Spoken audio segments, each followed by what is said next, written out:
Well, it's a real joy to have Greg Berkey with us today, and I have told you that he and I see eye to eye on a whole lot of issues, and also our love of NASCAR and things like that. And my favorite driver was always Jeff Gordon, so a 24 car is right down my alley. I'm going to ask if he would come at this time and share with us what God has put on his heart. It's been a joy to be back with you guys again today. Hope you've had a great afternoon. I had a nice, restful afternoon as well, so that was nice. But I do appreciate Brother Carnes inviting me, and so all these great speakers you've had, you're at the bottom of the barrel now, so, we're just down there and scraping through. But anyway, it's been a joy to see you folks again today and be back with you. Thank you. Tonight, I'm just going to talk to you tonight and share some things with you that's on my heart. It's a hodgepodge of things, and so it's going to be a smorgasbord, I guess.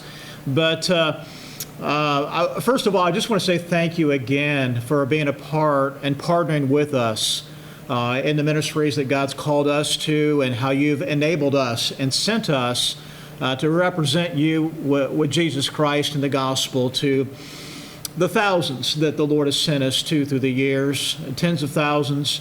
And we appreciate the opportunity to give the gospel here in America and across the different states that we go to here, and also back in Hickory as well. I want to say also, I was going to mention this morning, but I forgot about, it was a year ago that Hurricane Helene came through our area, and you folks sent some extra money to help with that ministry that we're involved in. And so we came right out of basically racing ministry and jumped right into disaster relief. And so we've done that a couple of times actually in our ministry.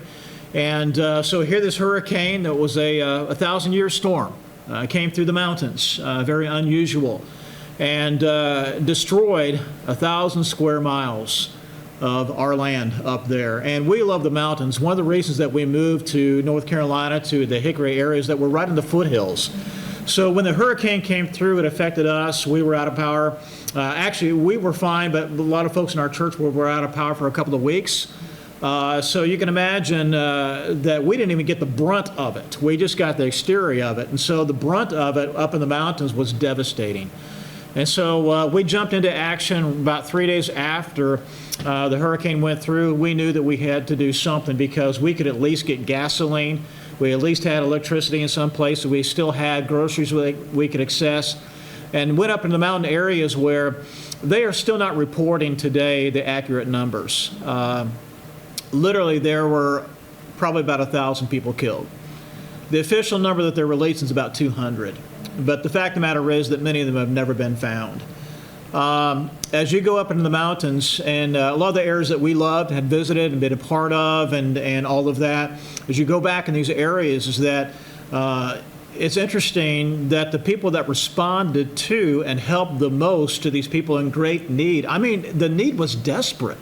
And these people had no food, they had no water, no electricity, no refrigeration, no gasoline, no anything up there. And they said it's going to take months to get into some of these areas back in these hills.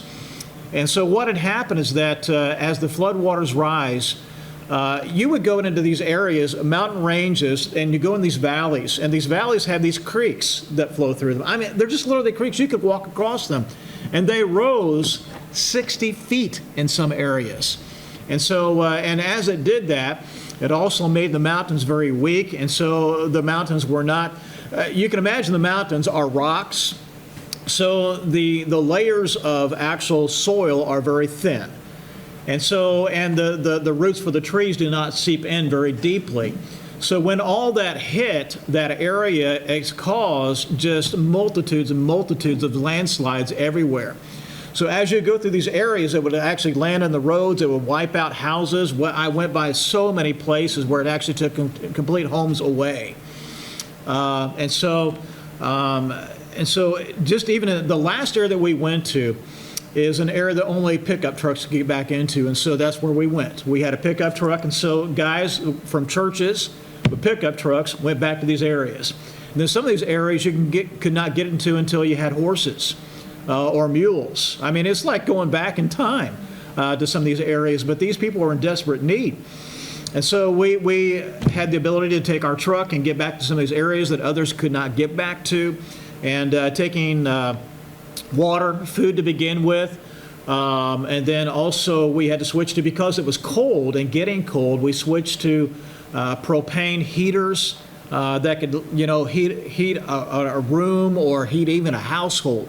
So we were buying up generators. We were buying up these heaters. We brought propane. We brought fuel and gasoline and all this kind of stuff and electrical cords to get back in these areas so they could have something back in these areas. So you folks helped with that. And literally, I think it did save a lot of lives. One thing about doing that is not only just doing it to meet a physical need, but also we went with the gospel too. So it's one thing to do social work, but it's also another thing to do in the name of the Lord Jesus Christ and to take the gospel as well with it. So we partnered with local churches that were affected as well back in these areas. And so we would go back there and bring the stuff in that they could not get to, bring it back to them, and they knew who to distribute it to from those areas. There was a Christian college that we started with in Hendersonville called Fruitland Baptist Bible College, and so Alan Huffman was a graduate of there. So they were without power for weeks and weeks and weeks in that town, so we partnered with them first of all, and they were our distribution center. They couldn't get the stuff, and so we asked them, what do you need? They said, we need fuel. So we cannot get fuel. All the gas stations don't have electricity, but they can't pump fuel. So we were taking barrels of fuel. Talk about a shady thing. It was risky taking these big 50-gallon barrels of gasoline, making sure that they're not going to move around. It's like carrying a bomb down the highway, And so Alan and I, we had our pickup trucks and trailers, and we had flashing lights on, and we were making sure that we were taking every precaution that we could to make sure that we didn't blow up somebody or ourselves. But anyway, thank you for your help with that. I was amazed of all the believers that jumped in there. And again, the ones who responded to the most of the need there were the church.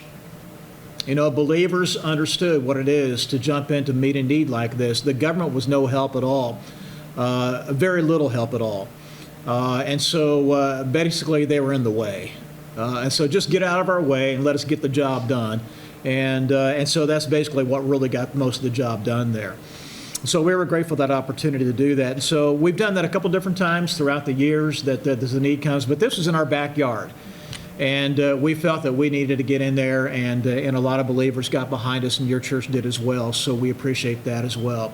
One of the churches that we worked with, their church basically was in one of those valleys and was wiped out, and they've rebuilt it now. And so they've had a lot of people come in, and it's taken a lot of time to do that. They still are recovering. It's going to take years and years for some of these areas to recover. Some of the roads have never been rebuilt. Some of the bridges have not been rebuilt. It's just so overwhelming with 1,000 square miles that you've got to deal with of destruction and death and all of that. And so thank you again for helping with that ministry in the name of the Lord Jesus Christ and taking the gospel there. But I'm going to kind of bring you up to speed. I'm going to ask if you have your Bible with you tonight, the book of 3 John. All the way back to the back of your Bible in the New Testament, the book of 3 John, and chapter number 1 there, because there is only one chapter. And so chapter 1, and going down to verse number 5 of 3 John, chapter 1, verse 5. Beloved, thou dost faithfully whatsoever thou doest to the brethren and to strangers, which have borne witness of thy charity, before the church, whom if thou, being forward on their journey after a godly sort, thou shalt do well, because that for his name's sake they went forth, taking nothing of the Gentiles. We therefore ought to receive such, that we might be fellow helpers to the truth. Focusing on that tonight about just being a fellow helper to the truth. And you folks have done that. You truly have. And I appreciate, again, not only just our mission and what God's called us to with Adoration Outreach and taking the gospel to the lost. Again, as I mentioned this morning, the gospel is not the world's responsibility. The gospel message is a mandate to the church. It's our responsibility. The world's not going to do it, so we do it. So there are two things to the gospel, or actually to missions. Number one is the message of missions, and that is the gospel. A lot of liberal churches today have gone to what they think is the gospel, but it's nothing but a social gospel. It's doing social work. And I'm not against that. We just did that with disaster relief and somewhat. But if that's all you do, If you feed people, that's great. That's wonderful. We've had many people in Hickory. We have a lot of homeless people. Probably you do around here as well that are around us. And we had a family come to our church a couple of years ago, a man and his daughter. And his very first question was, do you have a food pantry? And so they came for a couple of weeks, and since we didn't have a food pantry, they quit coming. They were just interested in the food, and that's it. Wasn't the preaching, wasn't the word, wasn't the gospel, wasn't being fed spiritually. And so a lot, though, have gone to just doing social work, but without the gospel in it, thinking that that is the gospel. The gospel is still preaching of the word, of the fact of the death, burial, and resurrection of Jesus Christ and salvation only through Christ. That's the gospel. And that's what our emphasis for the church needs to be. And so the message of the missions is still the gospel. The mandate of missions is simply to go. Go into all the world and preach the gospel. That's the mandate that we still have today. It's not changed. And it's as simple as that, basically. So as we get involved, and we still continue today, and I tell you what, missions has changed through the years, but the need has not. And so being involved in missions as a local church and as individual believers is still so necessary, too. So I'm going to actually just bring a couple thoughts out to you about some of this, about this. Jacob Chamberlain said this: every church should support two pastors, one for the thousands at home and one for the millions abroad. You know, you support your pastor here and your mission here, but also you're involved in supporting the preachers that are sent out from here to preach to the millions abroad. And sometimes it's hard to be kept motivated to do that because you don't see the fruit of that, you don't see the work. And so I think that you guys just having a month of emphasis is great to bring that back to your memory and all of that and to the forefront of everything that we're involved with that. So, but anyway, also F.B. Meyer said this: the church, which is not a missionary church, will be a missing church when Jesus comes, basically missing out on God's rewards. And what a great blessing it will be one day to meet the folks that have gotten saved that we gave to, we invested into eternity. We may never meet them on this side and this shore, but one day we will. And look forward to that day. And even as a pastor, as a missionary myself, I support missions. We give the missions through our local church as well. We don't want to miss out on that. We want to invest in that and send our money ahead. Because eventually all the stuff in this life doesn't last, and we know that, but one thing that does, and that's the eternal souls of people. And that's what we want to invest into. And one day we'll be rewarded for that. There's a lonely grave, and this is true, a lonely grave in a part of South Pacific where a missionary had died there, and it says this: when he came here, there were no Christians. When he left, there were no heathen. So you know what? Sometimes a lonely missionary, a lot of missionaries are looked upon, sometimes they're looked upon as being boring people. You know, that's not too exciting. Sometimes they're not the greatest communicators because you know why? Because if they had to learn a different culture and a different language, now they have to come back to America and relearn or re-speak English again, to reprocess all of that in your mind. It takes a little bit to do that. And so maybe not being known as the most dynamic, as evangelist and all this exciting stuff, but I tell you what, a lot of missionaries, it takes just the core to go there that are steady people that will stick to the work and stay there and do it. And we've got missionaries in our own church that they're in their 80s now, and they're just continuing on for the Lord and continue to be used of the Lord. You know, you think about even the finances that we invest into missions. Is it really worth it? But think about for just a moment what the world invests into things that are just temporary. A story has been told that a boy years ago fell into a well a long time ago. And so immediately they raised about $40,000 to invest into actually getting that boy out of that well. You know, that's $40,000, and this was a long time ago, just to invest, to just rescue one person physically from death. When Amelia Earhart went missing back in 1937, for the next 10 days, they spent over $250,000 in searching for her and never found her. That's a lot of money for no results.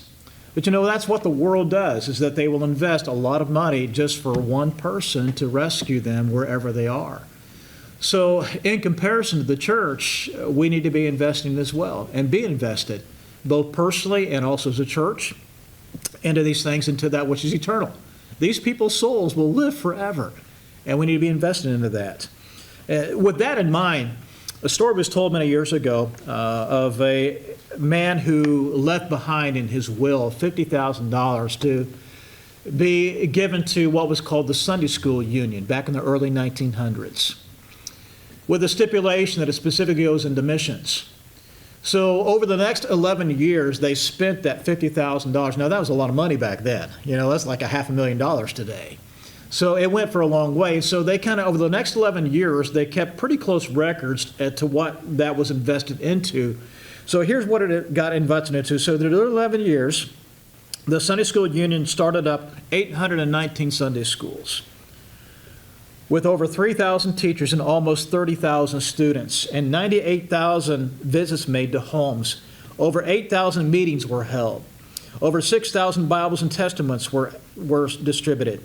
$8,000 worth of literature distributed at a long path, and over 3,000 people being converted to Jesus Christ with $50,000. It's hard to track where finances go to and where it ends up at. And how God takes it and multiplies it, and how God uses that over and over again. And so one day we'll know. One day we'll know, and we'll see the investment, that how God has taken and how God has used all of that for His glory and for the souls in God's kingdom around the world, not just here. With that in mind, let me kind of bring you up even personally about a couple of things that 2 years ago we had written in our prayer letters, and I know that you folks were praying as well, that almost 2 years ago now that our home was hit by a tornado in January, of all things. And it's interesting that before that time, my wife and I had been praying for our little community. We live in a community of mobile homes, about 60 homes where we are. And it's out in the country, there in Hickory, and we like our home and we like our area and all of that. But the biggest problem is that we had the biggest drug area in our entire county. The sheriff there and I know each other personally. We know each other very well. And so they're down in patrols and all of that there all the time. And so we have two major drug dealers living in our area, which we know about. And so we prayed for years, God, how do we reach our community for Christ, that we live here? Well, the Lord kind of answered that prayer. And but going before that, about 3 years ago, we were headed out to Daytona 500 to do ministry, praying all these prayers and all of this. And there was a guy living next to us that was a drug addict. He and his wife both were. And so he had gotten in trouble, got arrested, and his wife was at home next to us. And so she was a single lady. And so my wife and I, while he was in jail, were trying to help her with some things. Her car was broken down. I was trying to do some repairs on that. She didn't have any money, helping to meet some needs there. So this guy that's in jail as a drug user, the dealer that he actually buys from is just right down the road from us. And she's like a mafia mom. She is a wicked... There are some bad people in the world, and there are some people, folks, sadly to say, are wicked people. They truly are. They're evil. This woman is an evil woman. Evil. She is destroying so many lives being a drug mafia woman. And she controls a lot of people in our area with the drugs. So this one guy, our neighbor who got arrested, is one of the guys that she controls. And so we go out and we start helping his wife, with things. And so she gets mad at me and my family for helping her. She's actually trying to destroy her. And so she's afraid that she's going to get told on or leaked on or whatever. And so she turns against me. And so the guy that's in jail, she sends a text message, says that while you're in jail, the preacher down there is messing around with your wife. And so I get a text message from him from jail saying, when I get out, I'm going to kill you. So I'm traveling down to Daytona. I get these messages, these text messages, and I'm thinking, what in the world is going on here? So I pull over, and I called the sheriff's department and let them know. I said, I'm on the road. I'm concerned for my house that if they don't burn it down. I said, well, we'll do extra patrols every day to make sure that your house is protected and all of that. And so we went and did our ministry, came back, and had to go to the magistrate's office and make complaints and all of that against this guy. And then he's released. And so I happened to see him at home one day. And I said that, hey, buddy, are we good? And he says, he comes over and he shakes my hand. He says, I am so sorry. He said, I was so jacked up on drugs, I didn't realize what I was doing. He says, I am so sorry for doing that. Well, 2 months later than that, we tried to witness to him and his wife. And he and his wife are working at a Dollar General store. I didn't know they were there. I went in there, came out, and come to find out, he calls out my name as I'm going out the door, and he follows me outside. He says, I just wanted to let you know is that my wife and I have both gotten saved now. He says, we're both in church. We go there 3 times a week or 4 times a week. Our kids are in church. And so I'm in Bible study. He says, I'm getting treatment for the drugs and all of that. And so he says, I just wanted to let you know that. So it was worth it all, going through it all. But fast forward then to a year and a half ago, 2 years ago, we had that tornado come through our area. And again, we've been praying that God would work in hearts and lives in our little community there. And so the drug mafia lady's still there. There's another drug home where the SWAT team had invaded. I actually, again, knew about all this. And so, again, I was working with the sheriff's department, letting them know pictures and all of that, what's going on. And so, anyway, the tornado hits. And so he's living, this guy that we, just got saved is living behind me in a single wide house. Everything's destroyed. We had a guy right down, one of our neighbors got killed in the tornado. A lot of the homes, we're in a house 3 doors down from us, the houses were gone. They're gone. But God spared our house, and he spared our garage. We had down trees, had a deck that went in. We had some roof damage, from shingles blowing off. But we had no structural damage at all to our house or to our garage. So we opened up our garage for disaster relief for the tornado in our area. And all of a sudden, all these donations come in. And so, again, electricity's out, devastation. People have died. Neighbors have died. And so we began ministering out of our garage. And it's cold. A lot of people don't have heat. A lot of people don't have their homes. Some homes are still there, but the roofs are gone. All of this has devastated our area and our town. And so we start doing ministry. And so what was interesting is we continue to pray, continue to work through all of this, is the drug mafia lady shows up at our garage, and she needs help. It's interesting that the guy who used to be controlled by her, he shows up at the same time at our garage also needing some supplies. And what do? We gather in circle and start praying together. This guy just got saved. We've got our arms around the drug mafia lady, and we're praying with her. Amen. She has not gotten saved yet, and yet her whole attitude toward us has changed completely. She's actually become a friend. It's interesting how all this has happened. She's still dealing drugs, but she still has a lot of needs in her life. And so we're still praying that God would work in her heart and her life. But you know what? God sometimes answers prayers in the strangest ways. And yet also, through everything that went through, we have to testify that God protected us. When our neighbors' homes 3 doors down are gone, but our house is still standing, God protected us and took care of us through it all. And we could testify that time and time again through our ministry and through our lives as well. And then came the hurricane, that just last year through our area again. And so we went right back into disaster relief again and trying to help folks through that. How God blessed and how God used that as opportunities that we never saw coming. And so we're thankful for those opportunities too. But let me close with this tonight, is that some of you may know, I don't know how much Pastor has shared with you, but our lives have been a wreck again this year. It's been personally a challenge for us this year. My mother passed away. Now, so the same time that tornado came through our house, my mother had a stroke at the same time in Indiana. My dad cannot take care of himself, so he's home by himself. At the same time, my older brother has a heart attack.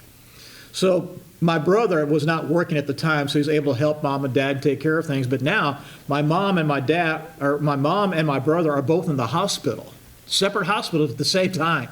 So I've got to make my way up to Indiana to take care of Dad for a while until my brother gets back on his feet.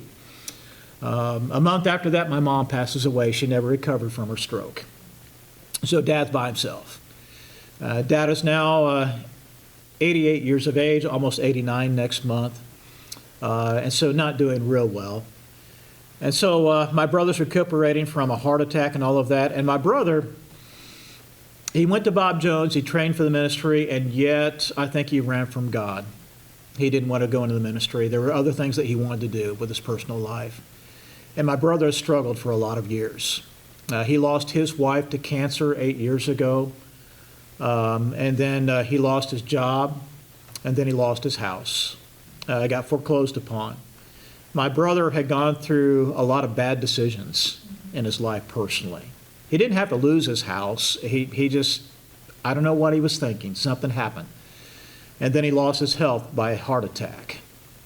And so for the last 3 years, my brother basically has played. He wouldn't go back to work. He enjoyed playing. He got involved in drinking and the things of the world. He got involved in gambling. And so last May, my brother and I are discussing about my dad had gotten into the hospital, and so I went up to go, help my brother take care of my dad for a while in May. And so during that time, my brother and I are discussing that dad really needs to go into assisted living of some kind. And so I never knew what dad's finances were. Mom always took care of that. My brother was taking care of my dad. And so I just trusted my brother. My brother and I always got along well together. We never had issues or problems with each other. My brother was a great guy, really.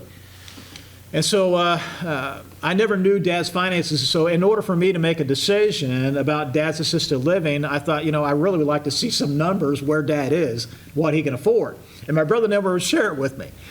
And so in the process, I went to the bank and found out that my brother had been stealing from my dad tens of thousands of dollars over the last year and literally wiped my dad out financially. And so here we're faced with a situation that my dad needs to go into assisted living, and yet he cannot afford it now because now he can't even afford the deposit money to go in there. So I take over all the finances for my dad. I take over all the legal work, take over the executive of the will, go to the dad's attorney. We get everything switched over to where my brother's not in charge or looking at it anymore. And we block him out from him doing that again. So in August, my dad goes back in the hospital again. And so I spent the entire month of August in Indiana with my dad.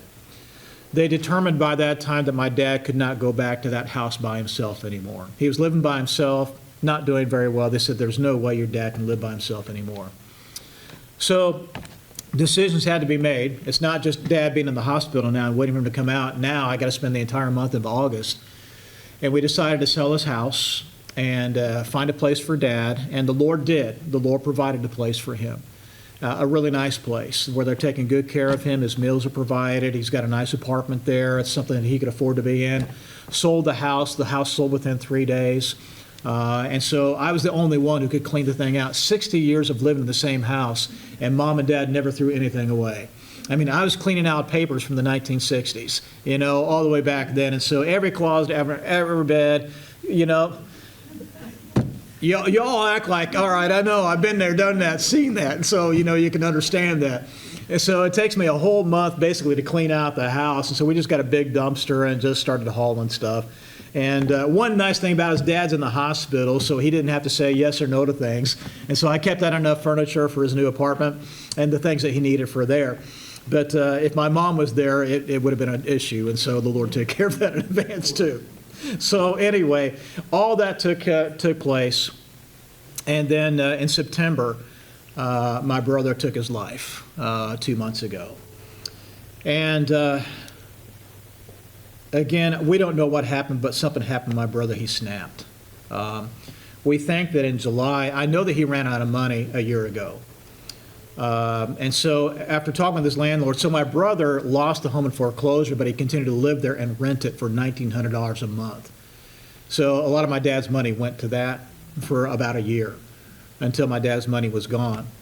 And so he continued to stay in that house. And so he went for 3 months without paying any rent at all. So his landlord had to take him to court to get him evicted.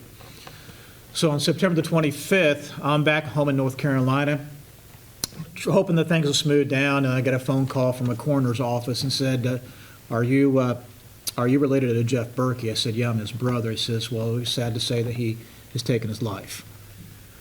It was eviction day.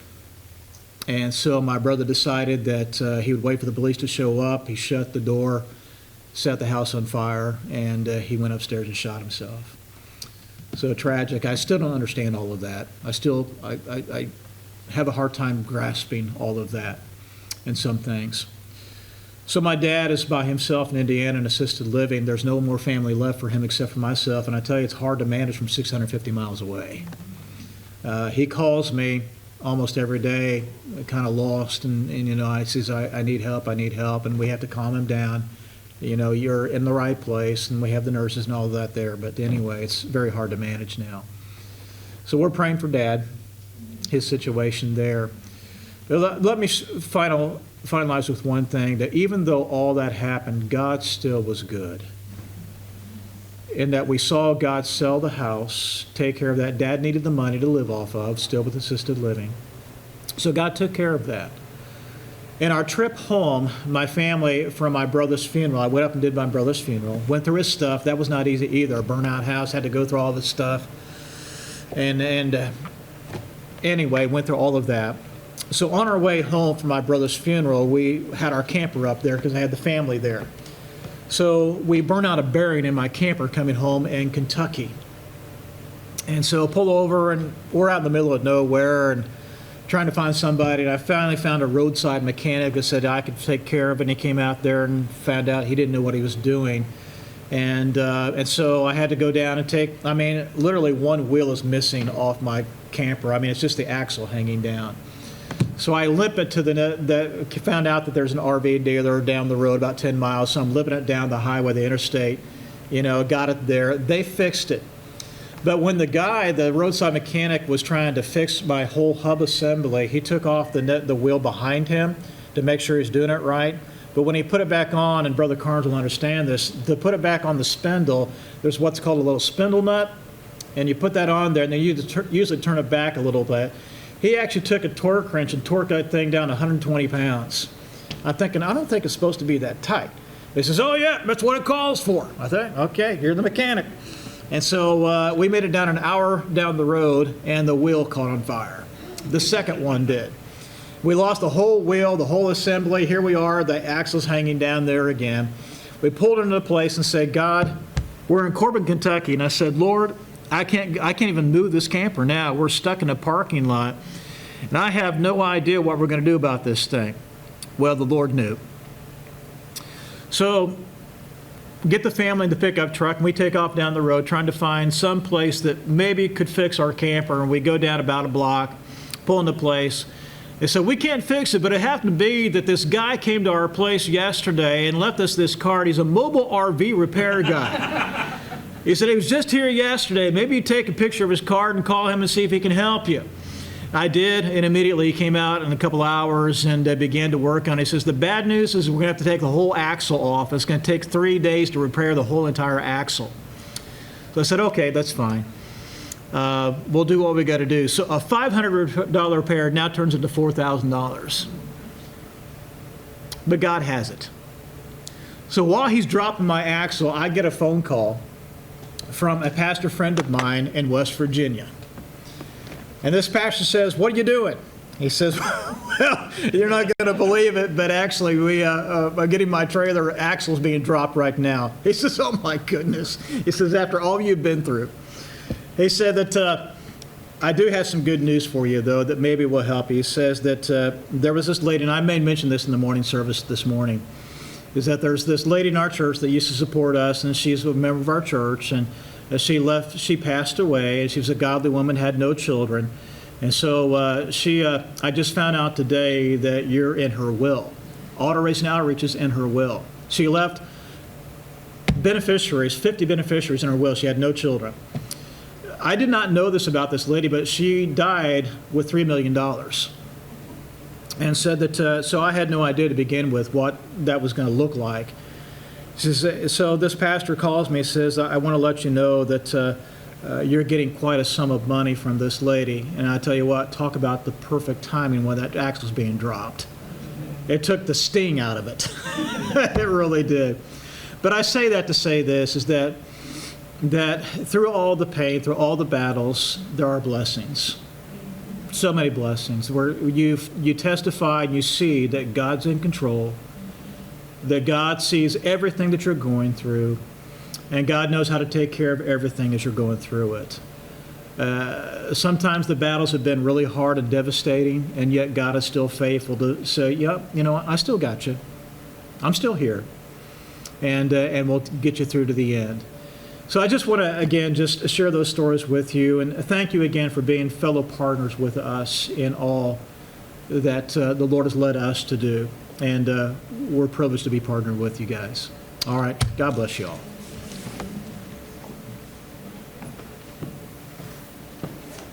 I sent him a message a couple of weeks ago. I said, I don't know how you deal with everything that you're dealing with. And he said, God's good. Yeah. Well, I stress enough over. I had one guy stop 2 or 3 weeks ago and tell me that I was rude in directing traffic and I didn't know what I was doing. And I've stressed about that, but all that he has to deal with. I told that guy, well, if you think I'm doing it wrong, come out here and show me how to do it. And he's never been back. But everybody wanted to do something when there was the storm last September, and everybody couldn't do what he did.